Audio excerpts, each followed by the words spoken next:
दोस्तों welcome to my YouTube channel Shekhar with success में। आज हम आपको बताएंगे भारत का संविधान और कुछ आर्टिकल्स बताएंगे हम इसके विषय में। तो आइए सबसे पहले देखते हैं भाग 1 संघ और उसका राज्य आर्टिकल 1 से 4 तक है। तो पहला आर्टिकल देखते हैं, यानी पहला अनुच्छेद देखते हैं। पहला अनुच्छेद है संघ और राज्य क्षेत्र।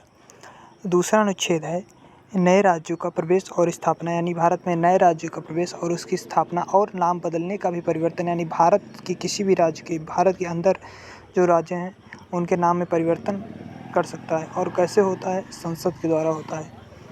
नेक्स्ट अनुच्छेद 3 नए राज्यों का निर्माण और वर्तमान राज्यों की सीमा में परिवर्तन कौन कर सकता है? मतलब अनुच्छेद 3 के तहत हो सकता है। अनुच्छेद 4 पहले अनुसूची और चौथी अनुसूची के संशोधन तथा अनुपूरक आनुषंगिक विषयों का उपबंध करके अनुच्छेद 2 और अनुच्छेद 3 के अधीन बताई गई विधियाँ। और फिर आते हैं हम भाग 2 नागरिकता।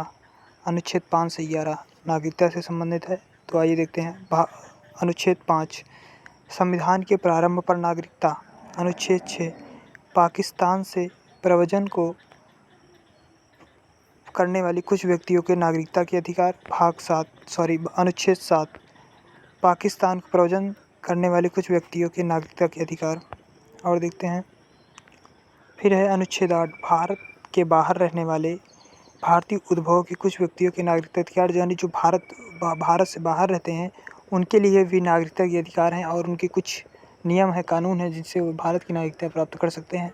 अनुच्छेद 9 है विदेशी राज्यों की नागरिकता स्वेच्छा से अर्जित करने वाले व्यक्तियों की नागरिकता न होना, यानी जो भारत के नागरिक हैं अगर वो विदेशी राज्य को नागरिकता स्वेच्छा से ले लेते हैं तो उनकी स्वतः ही भारत से नागरिकता नष्ट हो जाती है, यानी समाप्त हो जाती है। और आर्टिकल 10 है नागरिकता के अधिकारों का बना रहना। और आर्टिकल 11 है संसद द्वारा नागरिकता के अधिकार विधि द्वारा विनिमय किया जाना। थैंक यू, जय हिंद। और सबसे महत्वपूर्ण तो नहीं, लेकिन ये हमारा इंस्टाग्राम आईडी है शेखर पांडे 01। थैंक यू, जय हिंद।